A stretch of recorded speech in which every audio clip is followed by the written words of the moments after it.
A string. And just so you know, I can see I have my visor on with my glasses, and this is nice that this is an aluminum fret rocker, so it's nice and light.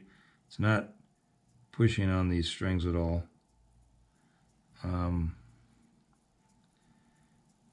Now, so anyway, so I've already filed these. Now you can see, now if you watch the rocker, when I press this D string, it rolls down a little bit. So we are obviously still high on the D string. Touching the E string doesn't do anything. A string also brings it down. So we still need a little bit out of the A and the D string.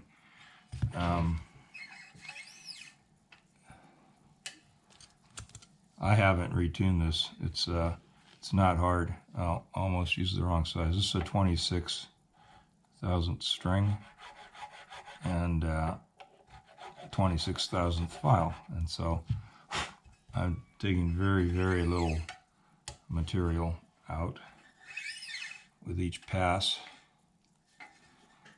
And this is a 34,000th string, and I'm using a 36,000th file.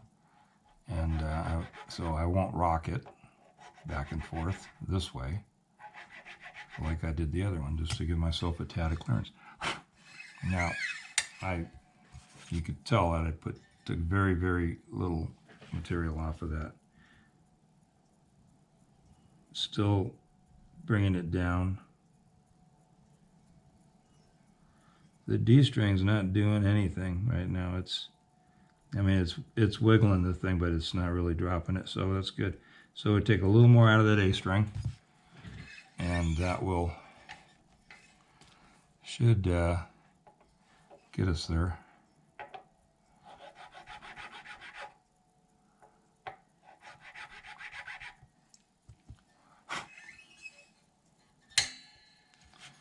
And slow and steady wins the race here. If you go too far, then you're going to have to go across everything and keep lowering it. And then I'll theoretically, I'm going to stop talking, pushing the A string down.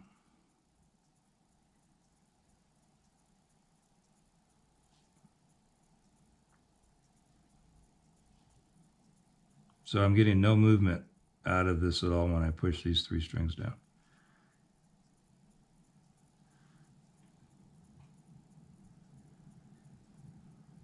So the B is not touching, the E is not touching, and the G is not touching. So I think what's happening is it's balancing. I think we're nano fractions away at this point. So I think that's about perfect. So it didn't take a ton of effort to get that thing dialed in. So that's pretty cool. It is now, really, I really am going to quit. I know I said I was a second ago. I'm going to go in for the night, and this will, I'll do the butt into this thing next time out. Alrighty. Once again, thanks all. Take care.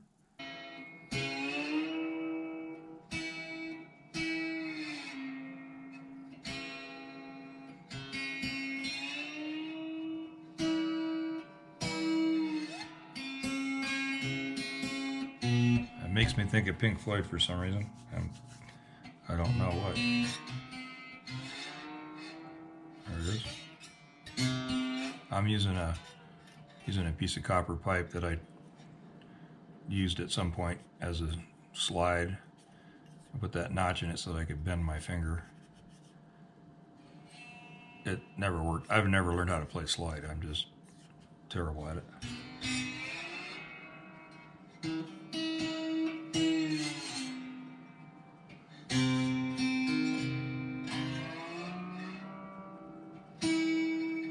So let's see what this does if you loosen it. Oh, wait a second. It goes from the front to the back is what it does. It tilts the angle. What's this one do? That one doesn't do anything. Huh, interesting.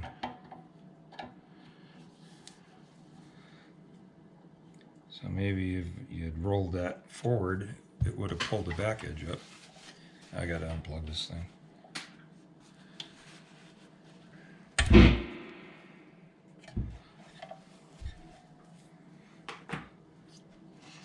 Interesting. Yeah, so it was tight, and all that did was roll the thing back into the higher side of the string. So if you roll it, don't roll it too far forward, you basically, yeah, knucklehead. Okay.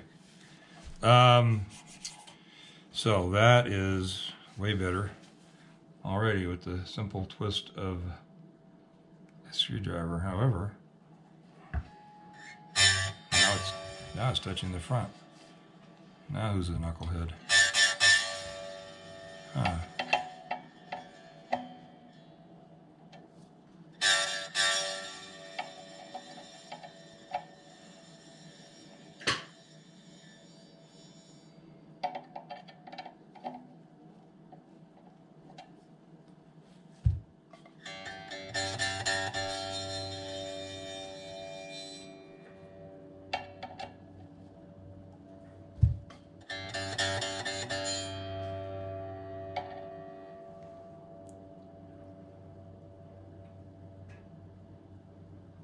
Huh.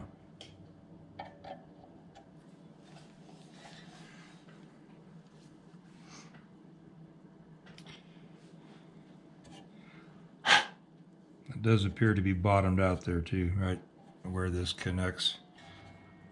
And this doesn't seem to do anything at all. Why is that?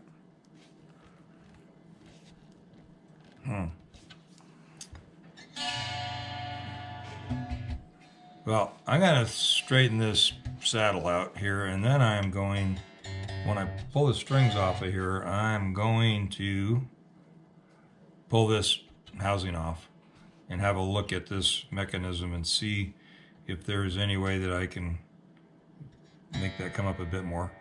Although it's kind of moot now that the saddle's been cut down. Oh, there's another dot here that I just found another dot that's missing. We knew we were missing one up here. Right here, missing dot. But there's a missing dot right here.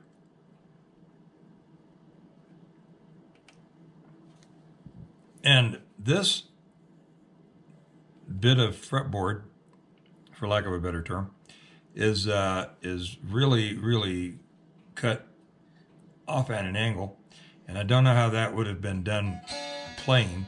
You could get out here maybe, or maybe with a thumb pick you get down in there, I don't know, in between the strings. But it looks like if you had a dot here, you would have a dot out here, and I'm wondering if that has actually just play wear of some sort and that dot went away with through playing it. It would definitely worn down far enough not to see any residual hole.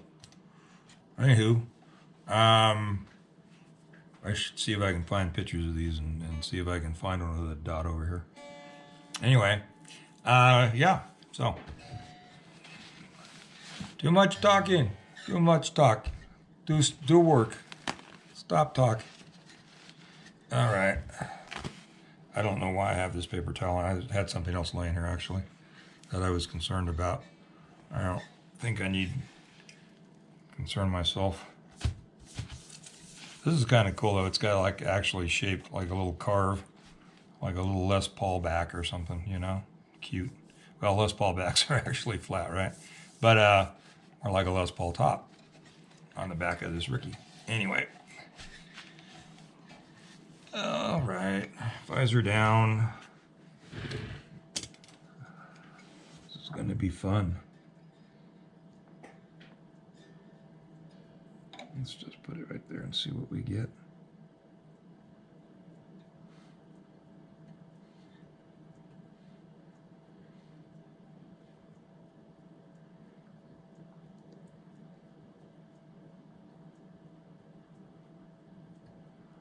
I've got one string, the G string, that looks like it might be low. The rest of these don't look bad, actually. And but I'm going to have to either raise this G string or drop everything else. I do have some micarta, I think that's what it's called, nut material. I can, wow, everything else is really spot on here, except for, wow, okay. So yeah, I think I'm just going to raise this G string rather than lower everything. Although, I mean, we're talking nanos here, so if I lowered these, then I have less fear of anything buzzing back here. So I think I will just go that route, as deranged as that may sound. All right, that's what I'm going to do. I showed you filing the nut a little bit. It's the same process. It's going to be a bigger pain in the butt back here, though, trust me, because I'm going to be running into this magnet. There's very little movement here, so just I'll spare you that. Also, it's going to be a lot harder to get these strings up and over this. I'm going to have to loosen these strings to do that. So it's going to be loosen the strings, move the strings, file the slots, put the strings back in, tune the thing, and, you know, rinse and repeat. So I'll spare you that. But that's definitely the drill.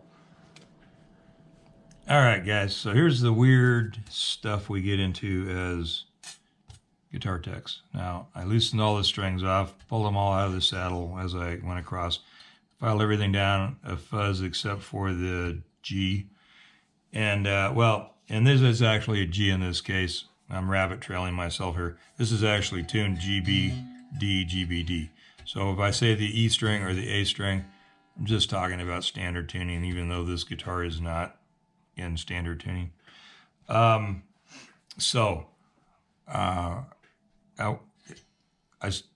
tuned it back up, everything, you know, it looks great. I put my straight edge across here and I, pushed all the little strings down, figured out where everything was at.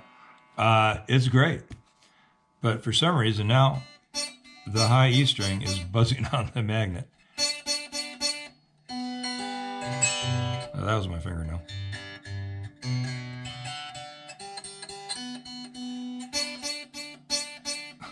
All I did was loosen the strings and retune the thing. And anyway, so I'm going to be pulling the strings off of this in order to clean up some of this chrome. He was a little hopeful that I could clean up some of this chrome. I got to redo these things I told you about, the lines. Also going to, put that dot back in. So anyway, you know all that. So when I have the strings off, because the ball ends here attached to this whole apparatus, you can see this plate that the strings attached to goes completely underneath here. It's all one big stamped out piece of steel here. So I got to be able to take the strings off, pull the screws out from under here, pull these two screws in the front out, and then hopefully and the saddle, of course. Hopefully I'll be able to take that off and kind of get an eyeball in there. And I will definitely show you the guts of this thing. Yeah. Oh, and anybody that wants to casually get into guitar repair, you see all these files laying here? I don't have all of them on camera, or still don't have all of them on camera. More files, wherever, there you go. And more files up here, and still probably not about that many more in the drawer. And there. You figure that these are $13 a pop, and I think these were about 26 or something, the double-sided ones back in the day. A little bit of an investment to get into this. This is one thing. I see guys trying to go cheap. I started out per Dan Early Wine, his videos, suggesting that you take a popsicle stick and glue a string onto it to use it as a file. And I did that, and it worked. Does it work like a real, purpose-made tool? Not even close. Anyway, these are worth the money, in my opinion. I would not go cheap on files, nut files, saddle files, whatever. It's spend the money, get a good tool. Anyway, that's rants over. I will, I'm going to take the strings off of this beast. So it's got to work on the tuners, like I mentioned previously, other stuff. So, well, I didn't mention that part of it, actually. I think he said he's satisfied with how the tuners are working as far as lubrication. These tuners appear to be separating. They're made by squeezing two halves together, gluing two halves together. I'm going to attempt to run super glue into these tuners around these dark lines. See if that will absorb any glue and become more or less likely. I was going to say more unlikely, less likely to come apart at some point. So, okay, enough talking. Too much talking. Do more work. Okay. So I had to make a judgment call. These wires going through the control cavity into the control cavity just did not give me enough length to get this thing even just picked up and rotated around where I could really see what was happening here. And I was thinking I was going to need to put some lubricant, some penetrating oil on this thread, because this was the end that was not moving at all, and this was the end. Let me finish that one thought first of all. So I thought it would be better to desolder a couple wires in the control cavity than to risk scratching or damaging or getting oil on the guitar itself and doing something with it in place that would be more possibly harmful than desoldering a couple wires. So anyway, the other end of this, if you recall, when I rotated it, it rocked this thing back and forth. It didn't raise it or lower it, it rocked it back and forth, as you can see. Well, I found out why it does that. And the question that I have, I'll see if I can get it to where you can see it right up close and personal. You see how that is bent. So not only is this bolt coming through here straight to this point and then bent over, the plate is bent down right there, or up if it were in the proper orientation. The other side, this screw comes straight through, comes through the nut straight, and the plate isn't bent, but it's frozen there. So I will need to use some penetrating oil on that and try to break that loose. Now, this side, I don't know that I'll be able to straighten that bolt out. And I'm afraid that trying to screw it out of there is going to mangle something. Anyway, so I'm not sure that you can get the whole picture here, but what's happening is you've got this U-shaped magnet here on either side of this. You've just got the pickup right in the middle. And see that? And so it does have center slugs in it. I don't have any idea if those are magnetized. Probably not. I think this is your entire magnet right here, and which encompasses the entire pickup. This is pretty cool technology, actually. I mean, I knew that, magnetic pickups were invented, solid body guitars essentially. Although, the guys right around, late 40s, 49, 50, like Leo, get credit for coming up with this solid body guitar idea. So, I mean, obviously solid body lap steels have been around a long time with electronic pickups or magnetic pickups. And so anyway, they're pretty much the testing ground for a lot of what we find today in current electric guitar, stuff. So anyway, this is cool, the history behind that. So what it appears is that you should be able to raise and lower the entire pickup magnet frame, right? So if I were able to raise this up, I could clear the strings easily, and I could also get the pole pieces closer to the strings if that was my desire. Do I have a measuring implement handy? Doesn't appear as such. Oh, actually I do. Just buried it. So I'm just trying to get an idea. Let me flip my visor down real quick.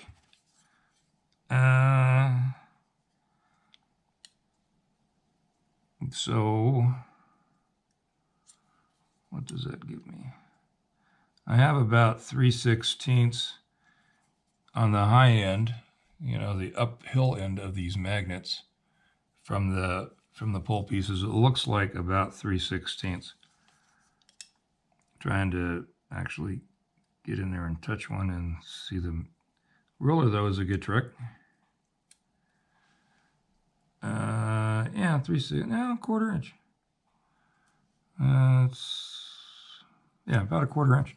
So the pole piece on the, what's the orientation? This would be the fatty, is flush with the top of the bobbin in this case. So right down here, I've still got about 3/16, you know, fat, 1/4 shy. I'm right in the middle. Looking over to this side, kind of 3/16. So now, if I was to be able to free all those things up, you see, let me get my pointer. I have actually, this side is tight. It's right up against this edge here. This one's got a little bit of room, but not tons. I think there's probably, you know, enough side-to-side play, or there would be if this screw wasn't bent, that this will center itself in this opening, depending on how you have it adjusted. Now that I have it off the guitar, I am going to take this opportunity to put some chrome polish on this and see what I can do. A lot of what's on here, I think, is just almost just residue from other polishes that never got quite wiped off all the way. I am being careful because I have the pickup wire sticking off the bottom of this thing, so I'm not throwing it around and grabbing the back of the pickup and, you know, molesting that in any fashion. I do have a screw that appears to be loose here. I'm not sure why it would be loose. It rattled out. That was just too tight to get in all the way, apparently, because it's snug. Yeah, it's not turning. So, oh, that one's turning. So, I'm going to put some oil on this screw that's seized. I'm going to, I don't know what I'm going to do with that. It is at least just a pretty common looking Phillips head screw, but I really hate to lose that screw. I might try straightening that out, but as soon as I do that, I'm going to ding the threads up, and then I won't be able to twist it out of there anyway. So I'll fiddle fart with that a bit, see what happens. First things first, though, I'm going to polish this up. There we go.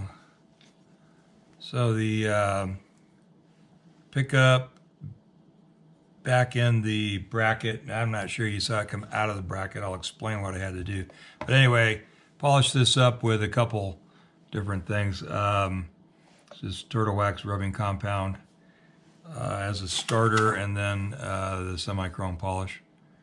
And that seemed to do a good job. It's, yeah, there's still a little pitting here and there, but it looks really good. I mean, you had video just before this of how bad it looked. The peg head didn't clean up quite as nicely. I think the peg head is actually buffed aluminum, and the etching in that went quite a bit deeper than the chrome. So what I decided to do was I loosened the one screw that was rusted. I was able to put a little penetrating oil on and I backed it out. And then I had the screw that was bent. And that screw, I was able to loosen by means of basically once the other screw was out, I had a little more tolerance in between this bracket and I was able to rotate that and get it to come out. Rather than try to straighten that out, I decided to just put 2 new screws in, and they are in here, and they're just nickel plated. They don't look as good as the chrome, but the originals are, will be with the guitar. So if somebody wants to take them apart, try to straighten them out and all that sort of thing. But I think function is more important at this point. I was able to, and I didn't take any material out of the bracket here where I was talking about that, more or less teasing. Wasn't necessary. And right now I have that pickup dialed pretty much all the way to the top of this part here. So once I get it all back in and get strings in it, I can go down. I'm sure I'll need to go down to get clearance between the string and the pole piece on the pickup. So I'm just going to reinstall this in the guitar and reconnect my solder joints there. I'm going to have to get some strings here. I don't know if that's something that he already has or I'm going to need to get. I do have a music store in town that I can run over to and just grab, even if I have to get odd strings or a couple sets. This is tuned to open G. So GBD, GBD, starting from the fat string down. All right, so I'm gonna screw all this back together and these wires. There we go. Anyway, I'll take care of that. Things I still need to do here are paint the slots in the next to the frets. Put the dot back in. I'll do a little more lube on the tuners. Still need to try gluing the tuner halves together. I don't know if they're actually splitting.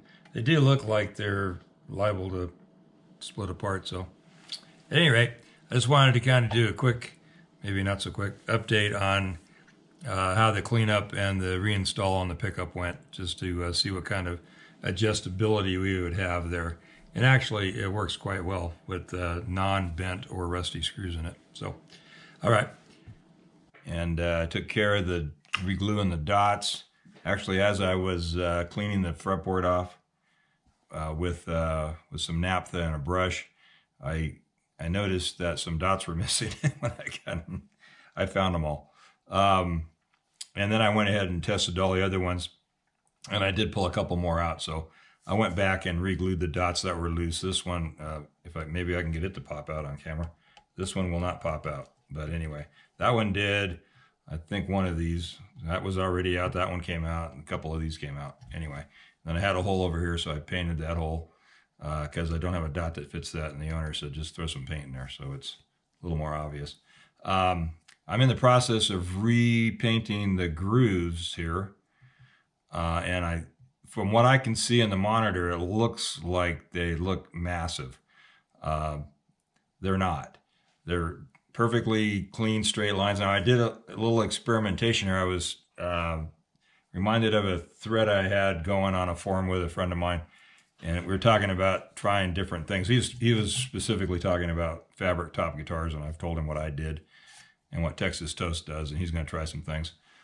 But it's about experimentation. So when I started this, I was taping the edge and trying to just get a really clean line in there and all that. And I did a couple of them, and it looked like a little kid finger painting.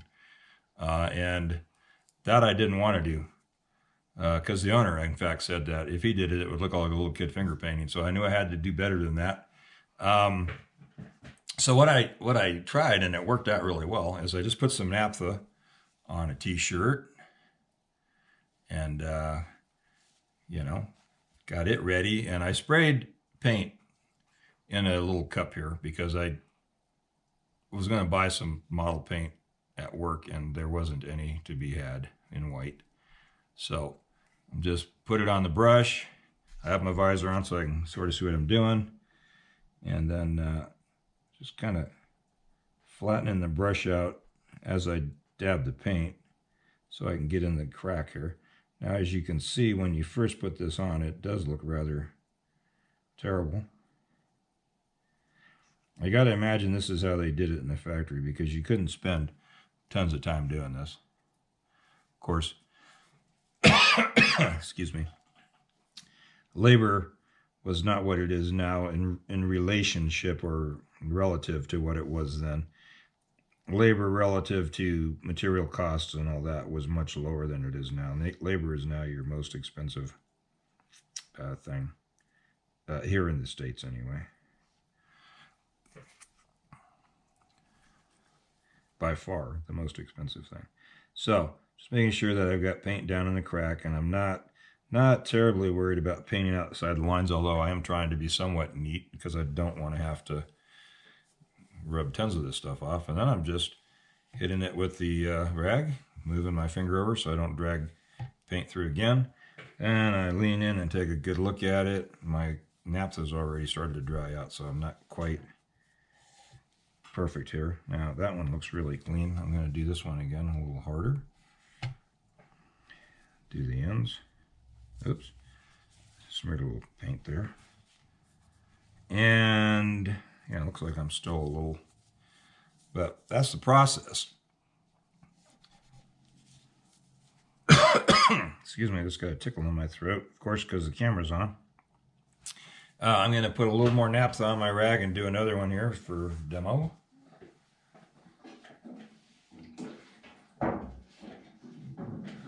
Naphtha, for those of you who may not know, is basically lighter fluid, and if you live in California, you are going to have trouble finding naphtha in any form other than lighter fluid, because you can't buy it in cans anymore as a solvent. It's only sold as a lighter fluid, not as a solvent. Not sure why. The people with far greater intellect than I, apparently, in California politics have decided that naphtha is a bad thing to have in quart or pint containers or gallon containers. It must only be sold in little tiny containers. All right, so I got quite messy with that one, putting it on, but we'll wipe it down and eliminate that problem. And there we go. It looks pretty good. I'm going to give it a couple more passes here just to really clean it up. So being on the end of my finger, this rag doesn't go down into the bottom of the groove that is designed for this paint to rest. Still looks a little fat right here, so I'm going to give it another, just a push on that one. All right, that looks fine. And it looks like I got something smeared out here in the middle, so I'll wipe that off. All right, well, a little smeary over there too. This stuff actually will take this paint off after the fact, so I'm not terribly worried or nervous about getting it on other things, because it melts it even when it's